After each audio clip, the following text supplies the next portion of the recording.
നമ്മൾ ഇന്ന് പറയാൻ പോകുന്നത് ഡിഫറെൻറ്റ് കളർ ഓഫ് ടെസ്റ്റ് ട്യൂബിനെ പറ്റിയാണ്. ഏതൊക്കെ ട്യൂബിൽ ഏതൊക്കെ ടെസ്റ്റ് ചെയ്യാമെന്നാണ്. ഓർഡർ ഓഫ് ഡ്രോയിനും പറയും. പക്ഷേ എൻ്റെ കയ്യിൽ ഇരിക്കുന്ന ട്യൂബിനെ പറ്റി ഞാൻ പറഞ്ഞു തരാം. ഫസ്റ്റ് വന്ന് ബ്ലൂ ട്യൂബ്. ഇത് സോഡിയം സിട്രേറ്റ് ട്യൂബാണ്. ഇതിനകത്ത് സോഡിയം സിട്രേറ്റാണ് അടങ്ങിയിരിക്കുന്നത്. ഇത് PTINR APTT ടെസ്റ്റുകൾ ചെയ്യാൻ പറ്റുന്ന ട്യൂബാണ്. രണ്ടാമത്തെ ട്യൂബ് പർപ്പിൾ ട്യൂബ്.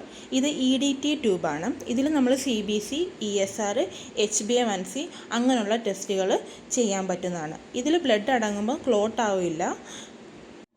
അടുത്തത് ബ്ലാക്ക് ട്യൂബ്. ഇത് ESR ട്യൂബാണ്. ഇതിനകത്ത് സോഡിയം സിട്രേറ്റ് അടങ്ങിയിട്ടുണ്ട്. ഇത് ESR ടെസ്റ്റ് മാത്രമാണ് നമുക്കിതിൽ ചെയ്യാൻ പറ്റുന്നത്. ESR ടെസ്റ്റ് നമുക്ക് EDT ട്യൂബിലും ചെയ്യാവുന്നതാണ്. ഇത് റെഡ് ട്യൂബ്. ഇതാണ് മെയിൻ ട്യൂബ്.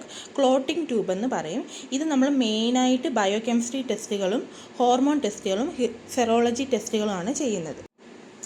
ഇത് ഗ്രേ ട്യൂബ്. ഇത് വന്നിട്ട് ഫ്ലൂറൈഡ് ട്യൂബാണ്.